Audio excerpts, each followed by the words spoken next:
兄弟姊妹，大家平安。今仔是2020年11月19号。今仔日的经文是诗篇100篇，以赛亚书第40章第1节到11节，启示录22章第1节到第9节。要甲大家三个分享的主题是生命河。咱最近有真侪人咧讲，即马的日子敢若亲像末后的阶段。咱看见除了天灾以外，还佫有真侪人祸，含咱咧讲世界警察、民主的即个领导者的美国，也因为总统选举有可能有即个作弊的问题。造成非常混乱的现象，到呾还未有一个结果。特别是2020年伫今仔日，也是讲今年，咱佫拄着全世界面对这个中共武汉肺炎的侵略，造成全世界的恐慌。虽然 WHO 捌做出错误的信息判断。讲这亲像一个流行感冒共款，毋免惊但是事实上却造成全世界咱讲世纪的大灾难。到目前为止，全世界有5670几万的人确诊，死亡的人数也有百几万。美国的即个染病的人也来到千几万，死亡的人数也达到25万外的人。虽然咱讲天照常在光，风照常在吹，但是人的心却炸着一盏一点的即个咱咧讲灰尘啦吼。感觉安尼心袂透，侪人有即种的感觉。到底是末日呢？是黑暗呢？还是绝望啦吼？我想启示录是即种背景，人伫绝望的中间所启示上帝的互咱的愿望。其实顶悬咧讲，无论是末日黑暗还是绝望，即种的猜想并无对即个疫情的防疫无有帮助，无法度帮助咱解决目前的境况。对于即个疾病的防治的角度来看，基本上做好个人的保护，保持距离，认真洗手，这是最根本的。有记者咧问台湾的即个卫福部的部长，伊讲最近发布即个秋冬防疫的专案，是毋是有一寡无通人性安尼啦吼？因为有真侪限制真侪不便啦吼，嘛有罚钱的规定啦吼。但是比起加拿大来讲，咱若有人伫加拿大，咱就知台湾违规的罚款吼，其实是非常的轻啦吼。敢若即个陈时中部长伊所讲的，伊讲伊相信台湾人啦，但是规定嘛是爱真清楚，因为逐个安尼才有一个清楚的方向落去遵守。换一句话来讲，摄取即个处罚的条例搁较严，搁较重。咱若无去违反，只不过是一个参考遵行的目的尔。因为台湾人的单纯甲真悬的服从性，互台湾的防疫会当达到遮尔好的效果。统计已经超过221天无本土的病例。目前确诊的600几例中间，绝大多数拢是境外移入。也因为即个12月初一开始规定，即个要坐飞机转去台湾的啦，无论是倒一个国籍，台湾国籍共款，拢爱减负即个检疫的negative 的报告的人，才会当坐飞机啦吼。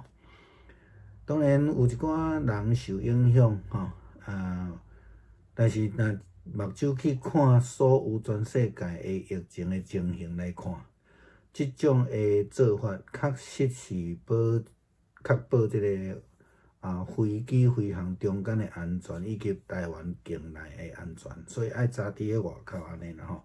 虽然造成无方便，但是是必要性的吼。根据防疫的观念甲作为，会通遵守规范，做好自我防护，配合公共防疫政治是保全性命的唯一好的方法啦。照安尼讲起来，牧师时常爱提到，就讲基督教的信仰毋是咧讲民主，是咧讲顺服。所以伫这书顶悬会当得到一寡印证啦吼。伫苦难的中间，咱犹原会当喜乐；伫黑暗的中间，犹原会当看见日头；伫绝望的中间，会当看见望。这是2020年大多数人共同的期待。启示录22章是启示录的即个结束的话吼。经文提到讲4命号啦吼。咱知影启示录基本上是咧描述即个末日的景象。伫极混乱凄惨的现象的中间，即个时阵启示即个4命号。即个讲是迄个末后的龙园啦吼。约翰伫遮讲到河的边仔有果子丛，照是结果子。这照是结果子，甲咱的观念中间咧讲的，一年生一摆无共款呢吼。伊讲一年生12摆啦吼，每一个月拢一摆啦吼。可能咱会感觉真奇怪吼，是安怎？即个一个果子丛，逐个月咧生产安尼吼但是咱知影启示录伊是一个譬喻性的经文。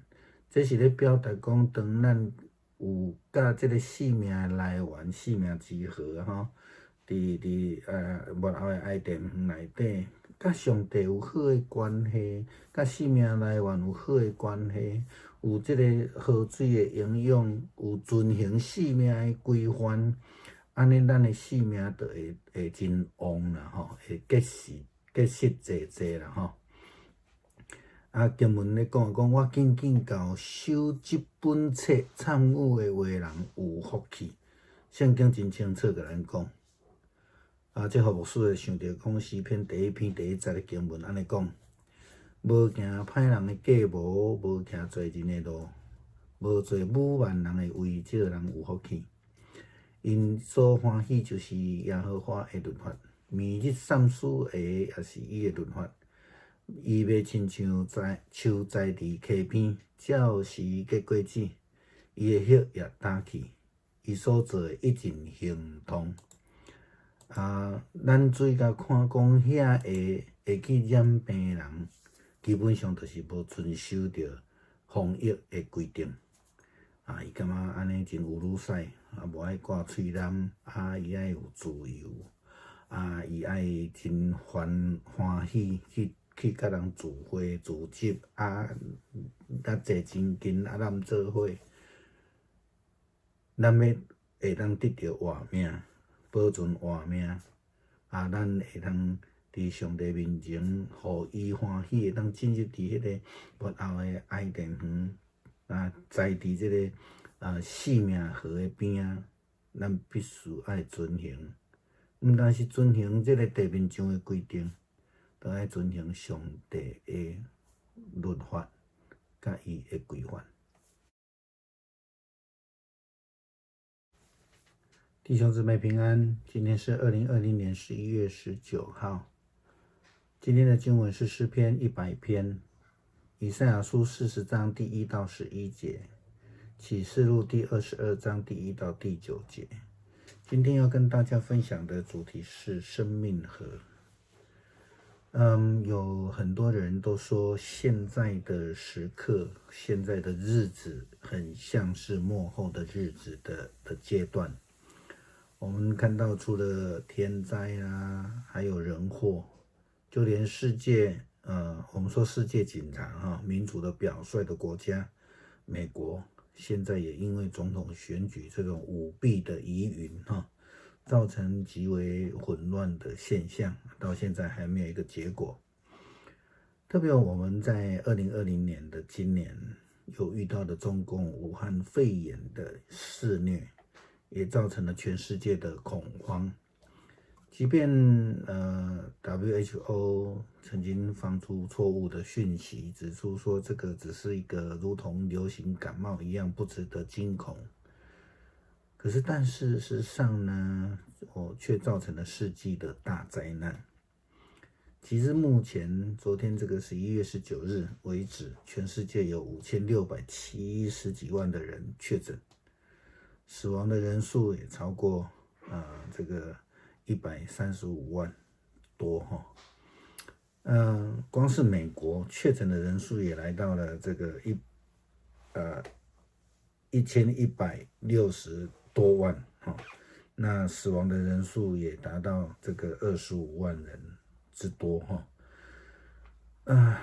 虽然天照样的亮，风照样的吹，但是人的心上却蒙上一层灰。这是末日吗？是黑暗吗？是绝望吗？其实这样的猜想并没有办法，我们说无助于疫情的防护，也无法解决目前我们所面对的情况。从疾病的防治角度来看，个人的防护、保持距离、勤洗手等等的这些动作才是最根本的。在台湾有记者问台湾卫福部的部长，就说最近他发布的这个秋冬防疫专案就开始有一些限制哈。那他说这个是不是有一点不通人性啊？因为很多限制嘛，有一些场所的规定哈，造成很多人的不便哈。当然有罚款啊。如果我们知道加拿大的话哈，你就知道说加拿大的法则是非常严苛的哈。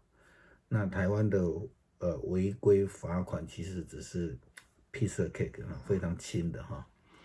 正如同陈时中部长所说的，他说我相信台湾人了哈，但是规定呢还是要规定，因为有清楚的规定，大家比较好去遵循。